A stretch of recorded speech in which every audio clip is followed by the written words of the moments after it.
You're listening to Sweep the League.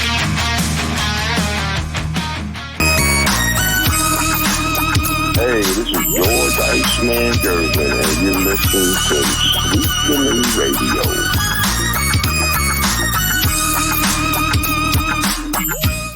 And that is our breaking news segment there. So earlier today, you had UNLV quarterback coming out. And this is a very hot topic. You've actually sparked a lot of debates on social media. So UNLV quarterback this morning basically says, hey, I'm going to redshirt this year because I'm not getting paid right.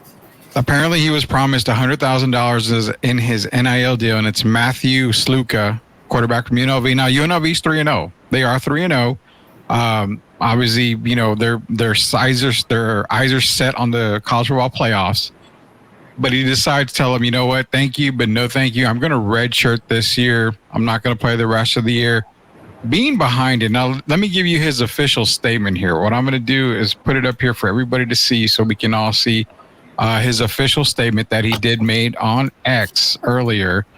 And it basically says, I have decided to utilize my redshirt year and will not be playing in any additional games this season. I'm committed to UNLV based on certain representations that were made to me, which were not upheld after I enrolled. Despite discussions, it became clear that these commitments would not be fulfilled in the future. I wish my teammates the best of luck this season and hope for the continued success of the program.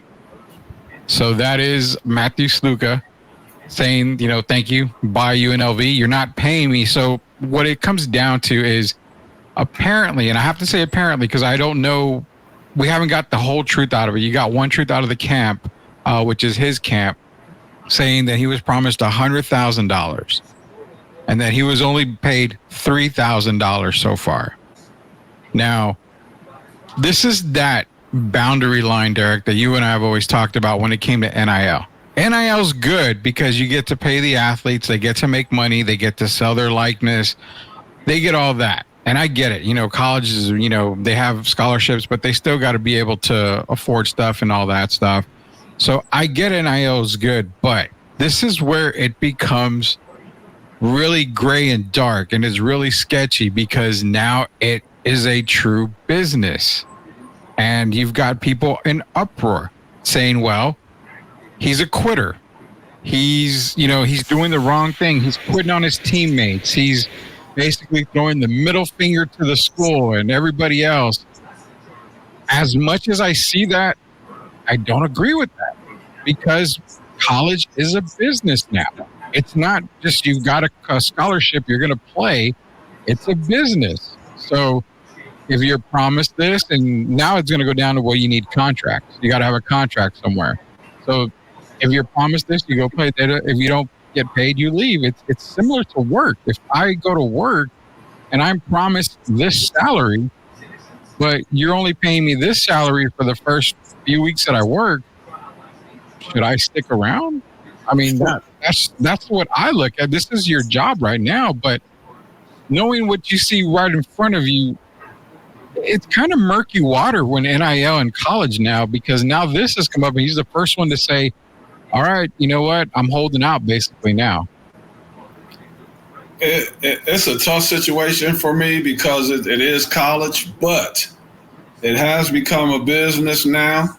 And I got a story to make it even clearer, Rudy. When I played in Israel for 3 years, okay? Uh-huh. So I got MVP over there my first year in 1994. So I was offered, a new contract, more money, right? So, okay, we get the new contract. And so I'm going to go out and I'm going to practice hard and I'm going to do everything I can to help my team become a better team. And that also means the organization. But I fulfilled my end of the deal, okay? Mm-hmm. And then when come payday, guess what I'm expecting? What's that? Okay, my pay. Exactly. So I signed a deal. So I'm doing my part on my end. And I loved all my teammates as people, not just basketball players. But like you said, it's a business. And if you were promised money and you're not receiving that money, there's not going to be too many people happy. It's no different than a person working on an 8 to 5 job, Rudy. Exactly. When your checks aren't coming through, I don't think you're gonna be showing up at work. And so I hate to have to break it down like that, but maybe that'll explain it a little clearer for some people. If they're not getting their check every 2 weeks, I don't think they're going to be so happy to be showing up at work. They're going to be reluctant. Yeah. And at some point, you're just going to, you're going to get fed up. So we don't know the whole situation. But the young man, I don't think he would even go public with this if it hadn't happened. So I'll just say right now, allegedly, he's only been paid $3,000. But it's not bailing out on his team. The man has been promised $100,000. That might be one of the reasons he ended up at University of Nevada, Las Vegas. And now he gets there, and the people that made these promises aren't doing their part of the bargain, keeping their part of the bargain. I have no problem at all with him sitting out. And guess what? I bet it hurts him more than it hurts them. They're only in it for the financial part. I bet he's in it for the financial, but he also wants to be true to his teammates. And you know how it is when you have camaraderie with your teammates. So I'm sure it's tearing him up to have to step away from the team. And you made a very valid point, and I love it, because you said it hurts him more than it hurts the team. He's going to redshirt this year. He could have easily gone to another school and maybe been paid the same amount, maybe a little less, but they could have said, well, we know your NIL deal, it's going to be worth $60,000. Okay, well, he can get paid there, but he chose to go to UNLV based off of what he was being told. And then one report said that it was an assistant coach that promised him that. So it wasn't even the head coach. So again, a lot of reports coming in. We're just basing this off of what we're reading on social media and what's coming out. But yeah, he goes to UNLV for $100K. He gets paid $3K apparently. So yeah, you're going to sit out, obviously, but it does hurt him more because he could have been in another program, played the full season, probably had a ridiculously good first season there. But now he's kind of hurting because now he's not going to play ball. He's not going to play football. He didn't get paid what he was supposed to get paid. So now he's technically out a whole year. Even though he's redshirting, he's technically out a whole year of competition. So you make a valid point there, man. I mean, he's the one that's going to be hurting. Who's going to solve his issue, though? Because, in the 8 to 5, like I mentioned, you can go to human resources. Exactly. Who is his backup plan? Who is the person he can talk to make the right thing happen? And it's sad for me because this assistant coach, you got assistant coaches that a lot of times, I won't say a lot of times. Sometimes they go behind the coach's back and they make promises that really they can't deliver. And then other times you got where it's been approved by the coach. Yeah. And so for this situation, it's bad. But you mentioned early at the beginning when you started talking about it, what's going to happen. See, now we're ready to go into the next phase. The contracts are going to have to be signed. So I hate that it's happening to this young man, but out of something bad comes something good. And now he's going to be setting the tone for the next person so that the same thing doesn't happen. So, yeah, expect for these contracts to start being signed now when it comes to name, image, and likeness. It's going to be like the Ed O'Bannon thing all over again. How Ed O'Bannon, sued the NCAA for likeness, and now they're getting paid for likeness. You're getting the college football games and, basketball games back, on the game site, the game council. So you're getting Ed O'Bannon paved the way for all this to happen. Now, Matthew Sluka's paving another way, and it goes to what you said. Now you're going to see contracts because he's got an agency. Apparently he had an agent through an agency. So they're dealing with that. So if everybody remembers, in the summer, we talked about this. We talked about, actually before the summer, we talked about how now you're going to have to use another position in college for sports, and that's the GM position. They're going to have to start hiring general managers because you can't expect the head coach to deal with it. You can't expect the president of the university to deal with it. Now, you could say, well, they have an athletic director, but remember, an athletic director oversees everything. So to have an athletic director also be the GM is a little tough. And I'm thinking now with the contracts coming up, now you're going to probably have to go hire a GM, and it's just going to be like the pro. This is basically going to be semi-pro, basically right here. So there's 2 points I want to make. The first one is obviously the contract. I want to get that with you. So now the contract, if the contract comes in and Derek, they say, you know what, you're going to UTSA, we're great, you're happy there. We want this contract to be $100K a year for your NIL deal, but you've got to be here 4 years. So the universities may not have that loophole for you to get out of it, or you got to pay that money back or a percentage of that money back. So the waters just got a lot more murkier and dirtier if contracts come in, because now, you know what, you have a 3-year deal with the option of the 4th year. That option for the 4th year, it goes to the university. Here you are wanting to go pro. You can't go pro. I mean, this is so tough, man. It's so tough. And Rudy, not only the 100, what the problem I have with it as well is, okay, say you're making 100 the first year, right? Yeah. But you become a lot more popular. And now you're tied into a deal. You're really getting screwed. So you're getting 100,000 first year, second and third and fourth. But now your brand has basically flown off the charts. And so you're getting underpaid. And that's the problem I have with it. So that's why they should do it just like they do scholarships. What are scholarships? A lot of people think scholarships are a 4-year deal, right? Yeah. But a scholarship is 1 year after the next. It's not, it's a 1-year thing. And then they renew your scholarship. I think a lot of people don't know that. And so, so that's a big issue, man. But whatever happens, I hope that they get this worked out. And the main thing I hope happens is as we move forward, this young man gets his money that he was promised. Because he could, like you said, he could have chose to go to another school. And the fact that he put his loyalty in UNLV, I want to see them put their money where their mouth is and put their loyalty in this young man. It breaks my heart that he had to step away from the team. But that might be the only way he can get some answers, and then we could get something to fix this situation as we move forward. Yeah, and the thing is, it's so bad because you've got, not necessarily war, but you got war of words from both sides. The fans are chiming in left and right.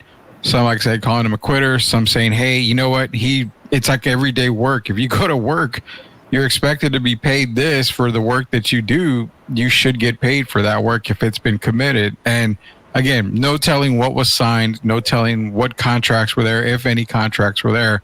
So it's hard to even comment to the point of, who's right, who's wrong. Personally, from an athletic standpoint, me personally, I would probably have played the season and just dealt with it in the off season, or because I have an agency, I have an agent, I'll just let them work it out in court. That's what I would have done because. Okay. No, I don't want to cut you off, but I want to put, as you're going forward, I want you to think about this. Okay. What if this money was something that the reason he took this 100,000 and went to UNLV, what if it was something that it was needed right now, a necessity for his family? True. That's so a good we have point. to factor it in as well, too. And, most people that do the talking from outside, you already know. You and I could sit in the booth at UTSA, and Frank Harris could quarterback for 10 years. Mm-hmm. But as soon as he decides to make a decision for his life and they lose a game, people are mad at Frank, even though he's been loyal. And it's usually the people that has never been in that situation. So about what they say about until you walked in someone's shoes or their moccasins. And a lot of people make assumptions that the player should do this, they should do that, but we don't know behind the scenes the situation that he's in or that his family is in. And that could be something that was needed for his family as we speak. Yeah, I will. Yeah, you're right, because that money probably he already had, not necessarily spent, but he probably had it promised or used towards something else that could have gone to the family. Could have been the house, could have been a house, could have been, something to help his parents out. It could have been anything. So someone's ill. It could have been. This is so many things it could have been, and that's his right. They made him a promise. Honor your word. Y'all made that young man the promise. the money need. Hey, show me the money, as they say. You know that movie with Tom Cruise and Jerry Maguire. Yeah, Jerry. Show me the money. Hey, that's so true, and that's why I lean a lot towards congratulations, Matthew. You made the right decision. If you're not going to get paid, then why are you going to play? I mean, same thing in the NFL. You have players holding out all the time. They deserve a contract. But it's also like you're trying to prepare yourself for the NFL. So the more games you can get in, the better. Now, this takes me to that second point of this, where it's always give or take. Okay, you know what? We owed you $100K, yada, yada, yada. You know what? You're going to sign contracts now. This is where I feel a very important piece of college football comes into play, Derek, and that's the red shirt. So he basically said, I'm not going to play. I'm going to red shirt this year. So I'm thinking this way now. If the NCAA is going to give in and say, okay, these contracts are guaranteed. You went to play there. You're going to play. They're going to take that red shirt away from players. Because, I mean, if you don't like what you're getting, say, for example, he's getting the $100K, but he doesn't like the situation. Well, I don't want to play. After 3 weeks, I'm done. I'm going to red shirt this year. I don't like the situation. That gives him that extra year of eligibility.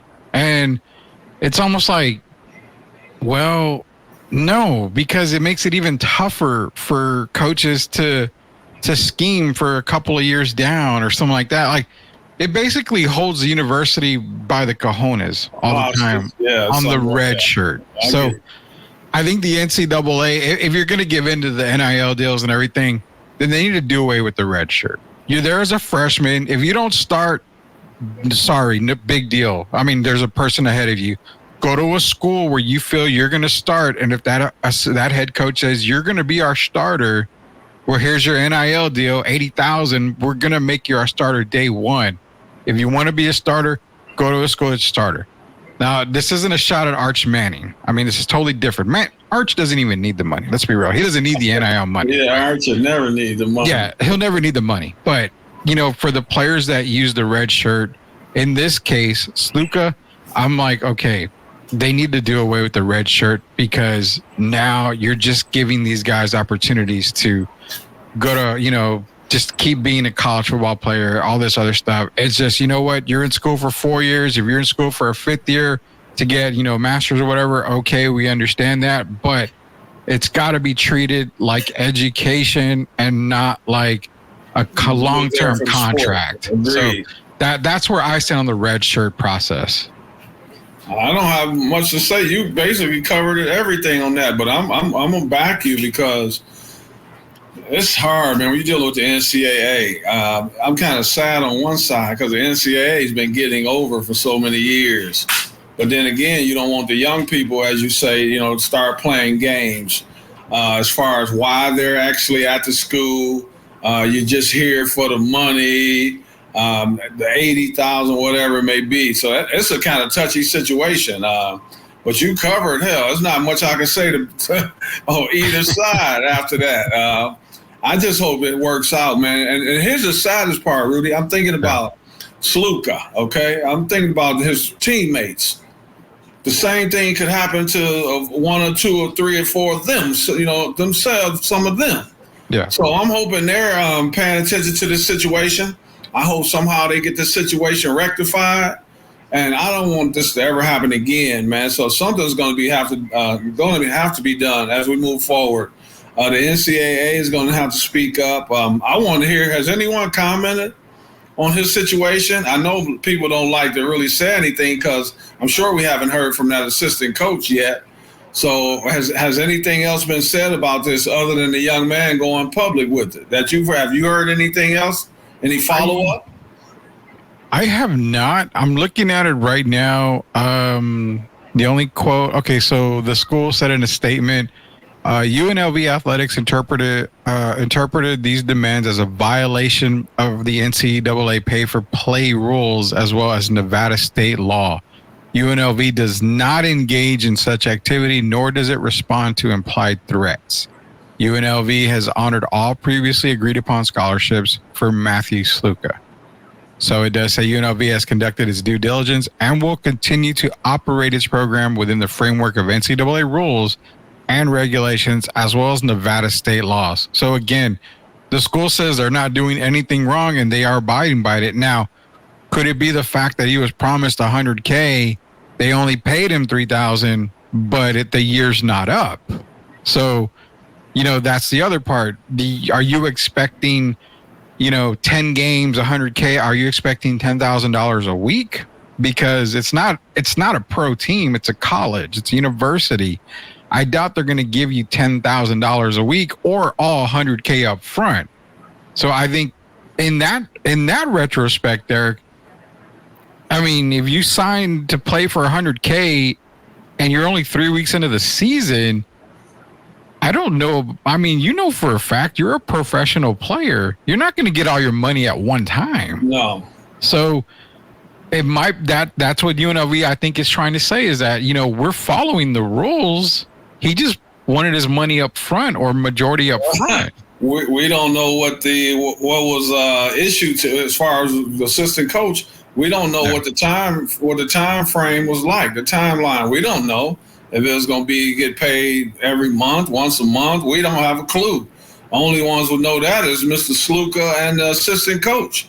Yeah, and it's amazing. I heard what you said.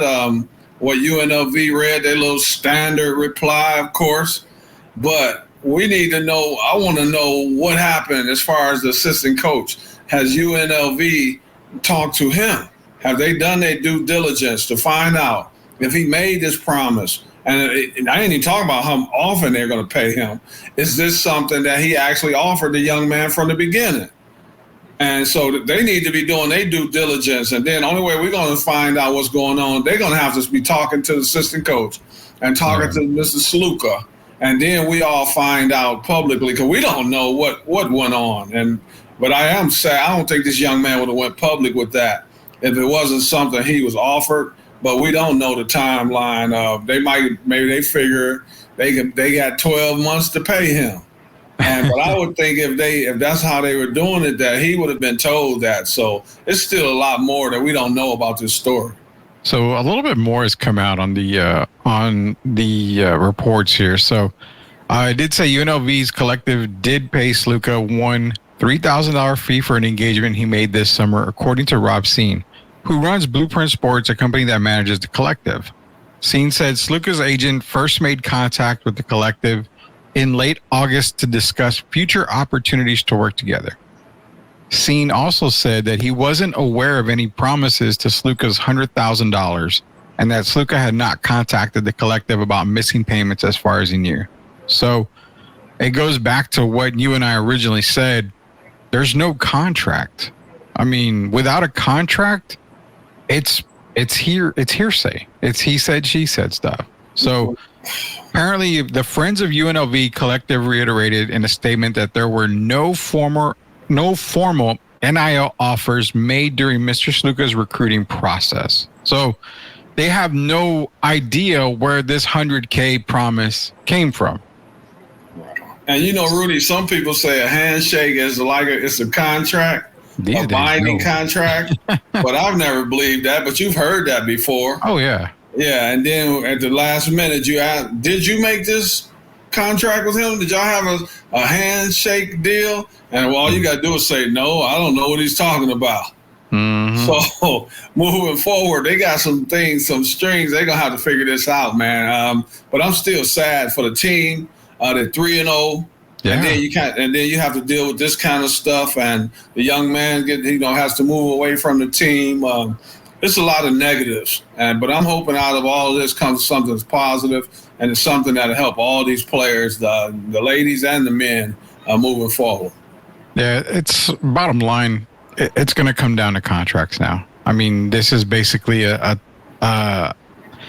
basically is what they're saying. I read while you were speaking to everybody, I was reading a little bit more, and it's basically saying that, they had no engagement, they had no commitment, they had nothing signed in writing showing that Sluka was supposed to get $100,000. So again, under the table type deal, handshake deal, hearsay, whatever. It's not binding if it's not in writing. That's why I always tell, I tell how I preach it to my little girl. You've got to get stuff in writing. These days, it's got to be in writing. And my wife's really good about that. I tell a bunch of friends, if you got something, put it in writing. Even if it's for me, if we talk about something, we got to put it in writing because I want to be able to know that you can trust me and I can trust you. Best thing to do is always put it in writing. So yeah, sad situation here for UNLV, but until everything actually comes out, which I'm pretty sure it will, we have no idea what was talked about, what was promised. But again, it's going to come down to, you're probably going to see general managers at universities. They're going to have to handle all these. That means contracts are going to be there. How are the contracts going to look? Is it a 4-year deal? Hey, we're going to give you $100,000 per year. This is how you're going to be paid. This is the structure, but you got to be here 4 years. Well, can I get out of it in 3 years? Well, remember, contracts can't break them if you sign them. So we want you 4 years. You've got to be here all 4 years. You got to play. And then it goes back to, well, you've got to be eligible to play. You got to have the grades. You got to have this. You got to do this. So this is going to get into a really big picture. And then you've got the red shirt thing that we talked about. They're going to have to get rid of the red shirt thing because once contracts are signed, there's no more red shirt at all. No. Hey, you know what? You're a backup. Sorry. Well, I want to play. It's in your contract. I mean, you're going to have to be a backup until the coach. Your contract. Yeah. Yeah. I mean, I sound like an old man when I say this, but the kids got to understand that if you want to act like an adult, you're going to be treated like an adult. And that even goes in college as a freshman. You're going to be an adult. You're going to be treated like one. So that's what it comes down to. We're going to take a quick commercial break. On the way back, I'm going to throw something out there to Derek that involves the Jacksonville Jaguars and the Carolina Panthers, two of the worst teams in the NFL right now. But let's see if we can get Derek's thoughts on this because I'm thinking a trade may be involved somewhere here. I think he knows where I'm going with this. Hall of Famer Derek Gervin, Rudy Campos here. I'm going to convince him. We'll be back in just a second.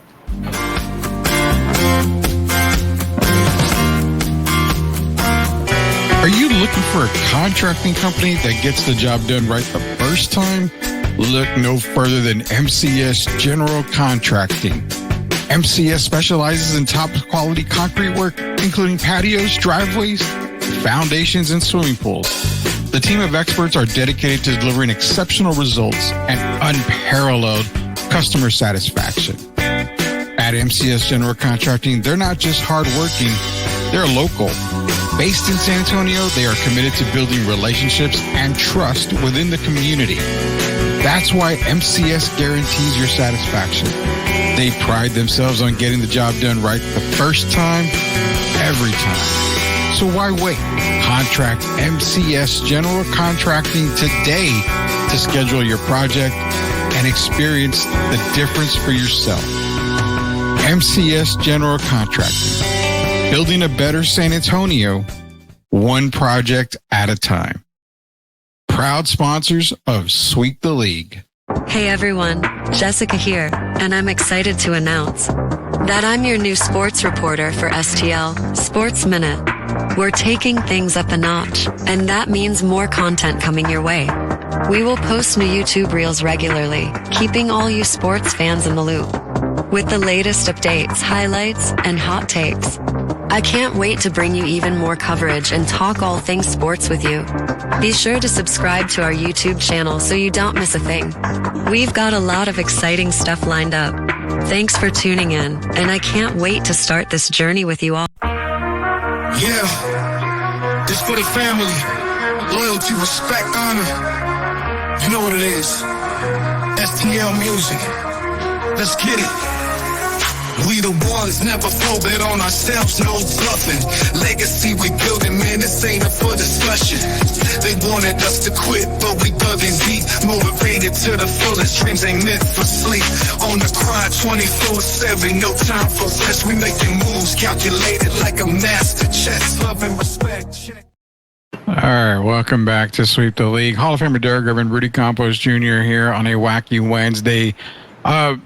Family comes out October 1st. It's the first combo. It's the first music album, the first album in general from STL Music and SOTB. So be sure to get it on October 1st or everywhere music's available. Also, you saw a promo with our new girl.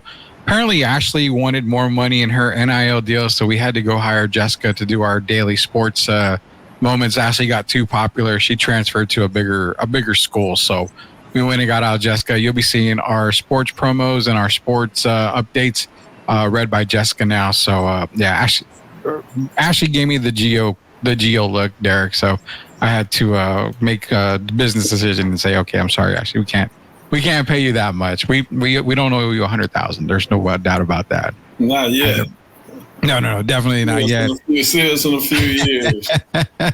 Oh man! Also, quick announcement right here. Be sure to check out Locked On Spurs. Now, Jeff released another Locked On today, and it has to do with boxer Jesse James Leija. Now, he's training the San Antonio Spurs all the way from Matt Bonner, Robinson, Tim Duncan to the current Spurs. Yeah, to the current Spurs and Wemby. And little known fact, I'm not going to say who it is, but Jesse also talks about the hardest hitting puncher that he's trained for the San Antonio Spurs. I know who it is. Derek, do you have a guess who that one person is that he trained that is the hardest puncher for the San Antonio Spurs? The hardest puncher. I don't know if he's trained this guy or not, but it's only two guys that I would mention. One of them for me would be, I would say Steven Jackson, and then after that, hey, I got to think back now because what's his name? Keldon's pretty big there. But I'm gonna say that it'll either be Steven Jackson. Oh, that's a tough one, man. I don't know. I'm gonna go Steven Jackson or Keldon. Steven Jackson, Keldon. I'm gonna say you're not right on either one of those. So. It surprised the hell out of me. I'm not going to announce it. I would like everybody to go take a look at Locked On Spurs. Hardest puncher. It's hardest small puncher. Then with someone with some leverage. Well, I told him, I figured, well, because he said, Jeff's like, well, I asked Jesse, was it Tim Duncan? Because apparently Jesse told Jeff that Timmy was boxing ready, like professional boxing ready in a matter of no time. Like he felt like Tim picked it up well enough to where. Is it the jawbreaker then, Vernon? No, it wasn't Vernon. That was probably one of my guesses. So Jeff would have said Timmy, no. David, no. He mentioned a couple. Manu, no. And my first guess was Vernon, and it wasn't Vernon. I was surprised when he told me. I'm like wanting to say it, but I'm not. I you can't. You named the big three, but you left out Tony, so you better not be saying Tony Parker. No, it's not Tony Parker. Yeah, it's not Tony Parker. Come on, man. Jesse must have been hanging out that day at Rosario's. No, definitely not Tony. Again, I said, okay, this is my only guess, my final guess here. I said it's Matt Bonner. And he said, surprisingly, Matt's up there. But it wasn't Matt Bonner. So for those of y'all that want to know who the hardest punching guy is for the San Antonio Spurs, be sure to go tune in to Locked On Spurs. Jeff Garcia. Quick note, I will be on tomorrow's episode with Jeff, so be sure to check that out. Couldn't do video. I had to do it on audio only, but couldn't do video. So now I'm going to be thinking about that all the time. Who's the hardest punching Spurs that Jesse James Leija came in contact with? I'll tell you off the air. That's not a problem at all. So you'll get. Well, I'm saying it's someone smaller as opposed to one of the taller guys. I think it'll be someone that's closer to Jesse's height, the 6'2", 6'1", 6'2" area. I'm saying as opposed to the 7-footer. I'll give everybody one hint.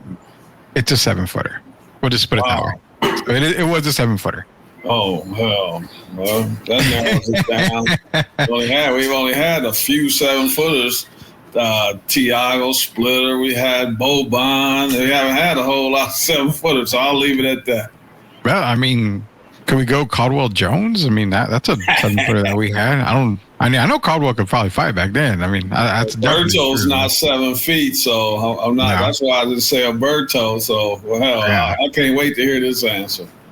Yeah, I'll give you the answer off the air, but nonetheless, we're going to move on here. So, it's a wacky Wednesday. It's a weird Wednesday. Now, I'm thinking about this for a while. I'm like, okay, I'm looking at two teams here, Jacksonville and Carolina.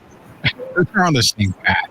They're both on the same path, jumping off the cliff. They're not going anywhere anytime soon. So you've seen what Carolina looked at this past weekend with Andy Dalton, a veteran quarterback right there. Now, let's throw it out there. I was thinking, what would be the scenario if you get rid of Bryce Young, you send him to Jacksonville, and Jacksonville sends disgruntled quarterback Trevor Lawrence to Carolina. Now, what Carolina gets is a veteran quarterback, a quarterback that just wants a change of scenery is what I'm looking at here. So you get a veteran QB. I think it helps because you've seen what you've got in Andy Dalton. You kind of put them on a little bit of a better path instead of a rebuilding path with a brand new quarterback or a young quarterback in Bryce. I do like Trevor there. Now, Bryce going to Jacksonville. Jacksonville, again, young team. It's a rebuilding process. They have Brian Thomas Jr. there. Christian Kirk is there.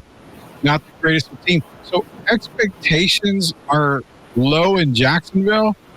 But where it comes back is they can probably get some picks in return, maybe a decent pick back. They can get something more, getting rid of Trevor Lawrence. So I had proposed that Trevor Lawrence would go to the Panthers. Panthers send Bryce Young next year, or this coming, the 2024 second round pick, a 2025 second round pick, and then other picks in there, wherever you can get them to come out with. So I like that in the sense that there's no pressure on Bryce Young to come in right away. You're in a rebuild. If it doesn't work out, you can go draft another quarterback.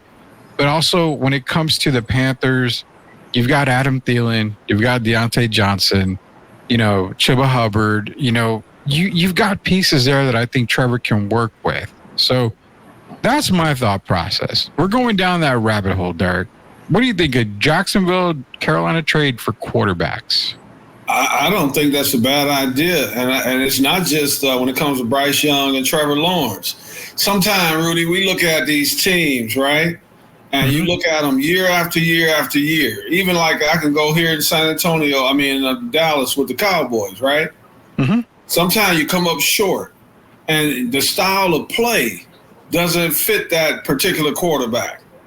So if I'm looking at Jacksonville, I think their offense, the way they want to run it, would be more suited to a young guy like Bryce Young that can get out the pocket, that can use his legs, as opposed to a Trevor Lawrence. Yeah. And I think the way the Panthers want to play is more suited to the way Trevor Lawrence, what he brings to the table. I'm serious. Yeah. I just look at the team sometimes. You have these coaches, they want to put a square into a hole, into a circle. Yeah. And you have the certain style you want to play, but as you know, a lot of coaches don't make the adjustment and they don't play according to the quarterback that they have. So then you get a lot of failure. But I think that would be a great move. I think it would benefit both teams. I don't know if it would happen, but if they brought that on the table, I honestly believe that Trevor Lawrence would fit better and with the Carolina Panthers, and Bryce Young, his style of play, would fit better with the Jacksonville Jaguars. I mean that in all sincerity. Yeah, and again, you got a running back there at Jacksonville with Travis Etienne, another young running back. I think it's more of, okay, you're giving up on your QB already in Carolina. And he's already talking about, well, I wouldn't mind a trade. I wouldn't mind to be in another location. What Jacksonville does too is they get out of that contract with Trevor Lawrence, which I don't think Carolina minds paying that contract because, again, you just want that veteran QB there. You're seeing it. They played so much better with the veteran. And I get it. It's the Raiders. It's the Raiders. Well, who gives a damn? They looked really good against the Raiders. You gotta give these guys something to play for. They don't want to play for Bryce Young. Just like I feel Jacksonville doesn't want to play for Trevor Lawrence right now. The style doesn't mesh. That's what I'm saying. It doesn't mesh. So it makes sense for them to maybe just work on that deal and say, okay, well, let's flip-flop quarterbacks. We'll throw in some draft picks. You know, what's the harm? I mean, you can't do any more harm. You got one team at 1-2, the other one at 0-3. Sometimes the grass is not always greener, and then on other times, the change of scenery works quite well. Yeah. And how much time do you want to put? Do they want to put into Trevor Lawrence? Because Trevor coming into the NFL was highly coveted out of Clemson. Is he going to be the next superstar? It hasn't worked out. But I'm not saying it's that he's going to be a failure over the rest of his career. Sometimes it might need a change of scenery for him. Yeah. And Carolina might be that team. Man, some of these games, man, you look at these quarterbacks. If you take one guy or take someone else, just like Cleveland Browns, I think they have a good team. Yeah. And I hate to say it, but I'm going to put it on one guy. Who's killing that team right now? I'm saying in the locker room, he's affecting the offense and the defense. And that's what I really feel about Deshaun Watson right now. Yeah, he is. All the stuff the cloud that's hanging over his head, that's caused a negative effect in the locker room, which in turn caused a negative effect on the field. Yeah. And I think if you bring in someone else in his situation, everything changes for the Cleveland Browns. So, yeah, I wouldn't have a problem with that at all. I think it's a brilliant thing you brought up. Bryce Young going to the Jacksonville Jaguars, Trevor Lawrence to the Carolina Panthers. I think it would help both teams now and in the future when you start talking about the draft picks. Yeah, that's exactly what I was thinking. And, the Deshaun Watson thing, too, it goes – I look at it like this. How much longer can, fans and everybody else, climb around the fact of the whole massage thing? You got to get over it sometime. The guy just he's not focused on playing. He's not focused on playing. He's not focused on winning. He's just there. He's just a body out there for Cleveland. And at what point is it we owe you? I mean, he got guaranteed all that money. But at what point are you Cleveland saying, you know what, we guaranteed all this money, but you can just ride the pine. We'll get somebody else. He's affecting their defense because aren't they? They still, if you remember, they're one of the best defensive teams in the league. Yeah. But there's a thing called fatigue. So the offense is not on the field very long. So that's out. That means that out of a 60-minute game, you got the defense out there for them, 40 minutes? Yeah. And so you're not going to be the team that you could be defensively when you got guys who their tongues are hanging out. So sometimes it is a change of scenery. And I think that's what we're seeing with Trevor Lawrence. I don't see it getting any better with him in Jacksonville. I really don't. Last year, I kind of monitored last year. Mm-hmm. But after it didn't work even last year, and I know he's had injuries or whatever, but I just don't think the style of play is compatible to what he brings to the table. And as we know, the same with Bryce Young. Yeah. Before we move on here, I want to remind everybody that this show was this morning, or not this morning, this afternoon, so around 4 o'clock or so. So if you're leaving comments, because this show is going to be replayed again at 9 p.m. tonight on our normal spot. So if you're leaving comments on the 9 p.m. show, we're not ignoring you, nothing like that. We'll get to them when we see them later tonight or tomorrow. So just an FYI, we're not ignoring anybody. This we had the show playing earlier today, so this is a rebroadcast at 9 o'clock as well. But that's the one thing I looked at was those two guys need a change of scenery, and to me, it makes a lot of sense for it to happen. You can get draft picks in there, you can make moves here and there, and I just think it benefits both teams when it comes down to. So it's Wednesday, man. Fox NFL podcast, they always lay out the rankings, the power rankings after week 3. And this is our caught off guard moment, Derek. This is our caught off guard moment.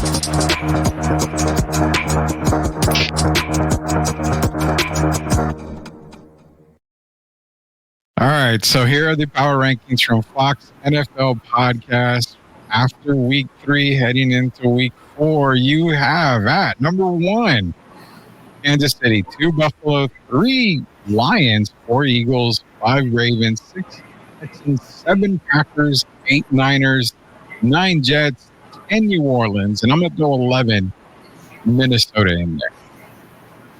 I want your first reaction because, again, this is our caught off guard moment. What is your first reaction on the power rankings released by the NFL, that Fox NFL podcast? Well, right now, I'm looking at some of these teams. I'm looking at Green Bay, San Francisco, the Texans, who, okay, they had a slip up. But I don't think Green Bay has looked that great. I know Jordan Love is out, but even with him, I thought they looked pretty good. Mm-hmm. But I don't think those teams right now should be rated over the Jets or the Vikings. And the Vikings, if you really look at it, man, that guy SD has been doing it. Yeah. Sam Darnold's been playing well. And I think the Vikings, I mean, they look like a resurgent team. The Minnesota Vikings haven't looked this good in quite a while. So I think that they're really right now, you could easily have them a top 5 team. The Jets, and I got to see this. I'll tell you this, Rudy. I watched Stephen A. Smith and Mad Dog Russo and those guys earlier today. And Stephen A. named his top 5. He had the Chiefs 3rd. He had Buffalo 1st. And I'm trying to think who he had 2nd. And then he had the Chiefs 3rd. Oh, he had Buffalo. Then he had the Vikings. Yeah. And then the Chiefs. I think they're going by I don't think the Chiefs are the best team in the league right now. No. People might think I'm crazy. You know, right now, I think the team that you have number 9 could easily be at the top of the charts right there with Buffalo. And I'm still not going to remove. I think the Saints dropped way too far. Heck yeah. The Saints, I don't think they really paid attention. I know the first 2 games, they averaged about 46 points, 45 and a half. Yeah. But now we saw that the Saints could play in a high-scoring game or they could play in a low-scoring game. And to become a champion, isn't that what it takes? Yeah, exactly. And, you know, the Saints, again, they're going off of, we told you guys the Saints are not that good, that they came out and they beat the Panthers and then they beat the Cowboys and, you know, the Cowboys are struggling and they're not that good. Again, I call BS on all that because if you go to the play that mattered where Dallas Goedert was in a crossing route, if those Saints defenders don't have that 1 in 100 chance of colliding, he gets tackled and he's behind the line for the first down. It's a totally different game. So you're going to penalize the Saints for a blunder play that happens every now and then in football. Every blue moon, yeah. It's a blue moon that it happened. If you look at the entire game, they controlled a lot of that game. You know, Barkley broke off, and you know, it happens in football again. Barkley broke off for that long touchdown run. Outside of that, the Eagles were terrible the whole day. And the Saints defense was manning down on them. They came down like a fury on them. So again, if I'm going by power rankings, Kansas City definitely not number 1. Like we mentioned last night. There's no way. We mentioned last night, 2 out of those 3 victories minimum should have been losses. They were given to by the refs. Let's be honest with you, especially the one in Atlanta. I mean, in the end zone, they were gifted those, but they should be probably 1 and 2. But even at that, they have them at number 1. I don't have them 1. I actually have Buffalo 1. They've looked really, really, really fantastic. Outside of that, I've got Buffalo 1.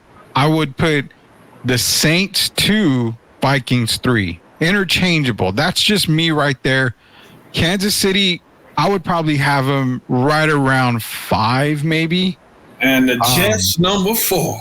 I would probably have the Jets at 4 right now. Man, people are sleeping on the Jets, man. They really are. They really are. I don't buy too much into Seattle, even though Seattle's 3-0. I don't buy too much into Seattle.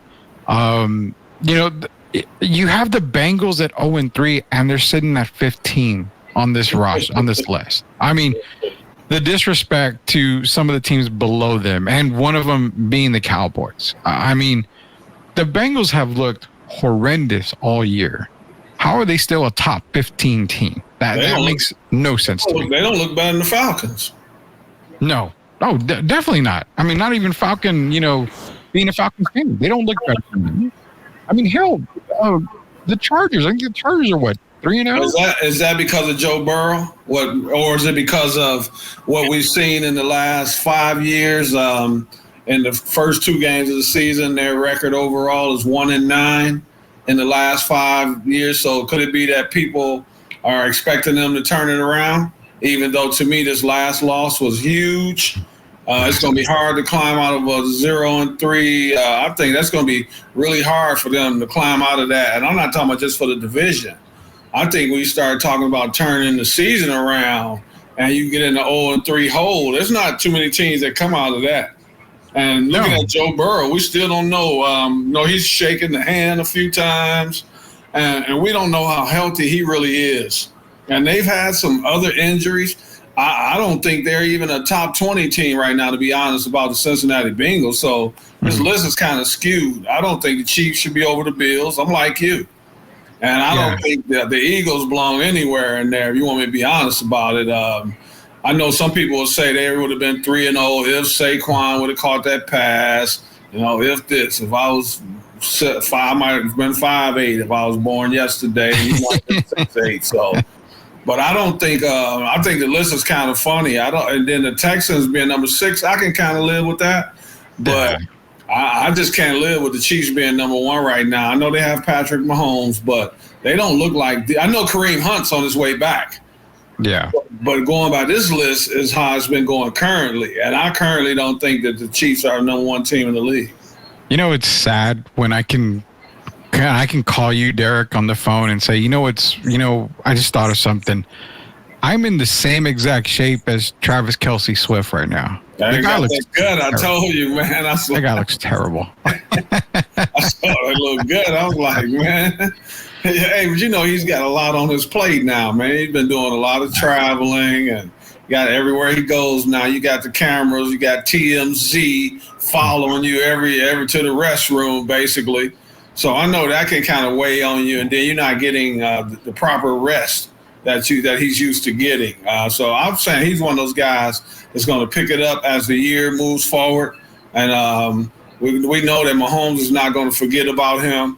But yeah, he didn't come in the type shape that we're used to accustomed to seeing Travis Kelce in. But even with him right now, the way they're playing, Chiefs have been very fortunate, and I definitely can't have them as the number 1 team over the Buffalo Bills. No, and even sitting at number 5, the Ravens. I mean, that's crazy. You can't tell me that they're better than the Texans. They're not better than the Packers. I would take the Niners over the Ravens. The Jets, Saints, and Vikings definitely over. They're probably at the 13 mark. 13, 14, yeah, right now. And look, and this is what's so crazy about it. They got the Ravens number 5, and they got the Steelers 14. Because nobody buys. That's what I'm saying. They're going by off of, we don't buy the success of the Steelers. But if you're giving some teams credit for being undefeated, how can you skip over the Steelers? Exactly. So it's kind of hypocritical. You get other 3-0 teams, the Seahawks or whoever, you get them credit, but you skip over the team that has Mike Tomlin as the coach, a guy who's never had a losing season. Yeah. That's kind of hypocritical. Yeah, it really is, man. It really is hypocritical, and I don't get the list, but that's why this is always one of our cut off guard moments here on Sweep the League, because I don't show them the power rankings a lot of time. I just bring it up and we kind of react over it. We have a lot of these moments as well. So quick, before we go, Derek, what do you think the percentage is of 0-3 teams to make the playoffs? If your team starts 0-3 in the NFL, what do you think that percentage is? I'm gonna say in the 18% range. I'm gonna put it in the 15 to 18% range. So let me go in the middle, 16.5%. So let's see. As you would expect, I'm reading it off the internet here because the internet knows everything. As you would expect, dropping to 0-3 is far worse for a team's playoff chances than starting 0-2. But the difference is dramatic, Derek. Since 1990, 162 teams have opened the season 0-3. That says only 4 of them have made the postseason at 2.5%. So it's going to be just to make the playoffs, 2.5%. If you start off 0-3, oh my goodness, 0-3, 2.5% have made the playoffs. Remember though, that's basically based off a 16-game season. 16 games. That one extra game could come in, could be huge.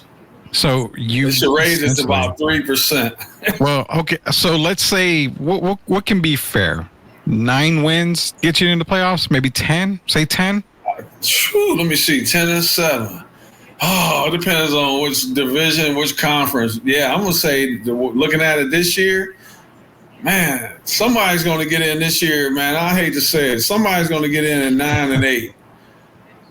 Okay, so say 9-8. So that means that with going into week 4, what is that? 14. They're gonna have to go 9-5 to get into the playoffs. Now, it's possible, but as the way that they've looked, I mean, you can't have. In other words, you're going to have to get that win this week. You got to win this week. You got to win 4 or 5 in a row at some point this season. At some point, you're going to have a little winning streak. But if they go 0-4 after this week, there's no way. There's no way they can come back, because now essentially you're going to have to go 10-3 maybe out the last part. You go 0-4, you're done. Yeah, I don't care which, you're done. It's almost at the point, kind of what we talked about with Carolina and Jacksonville. You're going to have to make a move somewhere. You're going to have to blow it up somehow and make some kind of move. Well, in the NBA, it'd be a little different because you got the play-in tournament and you just want to get to the 10th seed. But in football, no. 0-4 buries you. And so if you look at some of these games coming up next week, some teams that have to win, because I know Jacksonville, can you see the schedule? Who do the Ravens have coming up? Because it's a big game. It's Buffalo, isn't it? Isn't the Ravens? Don't the Ravens have Buffalo next? Yeah, they got Buffalo. So don't you think for the Ravens, wouldn't you call that a must-win game? 100%. 100%. That's a must-win game. You've got to get to at least 2-2. If you fall to 1-3, then you are actually saying, okay, you lose to Buffalo, and then you've got Cincinnati after that. So this is the tough part. This is why that game is key, because you can go 2-2 in Cincinnati and, do what you got to do against, Cincinnati if you're the Ravens. But if you fall to 1-3, so imagine the team with 0 wins then. There we go.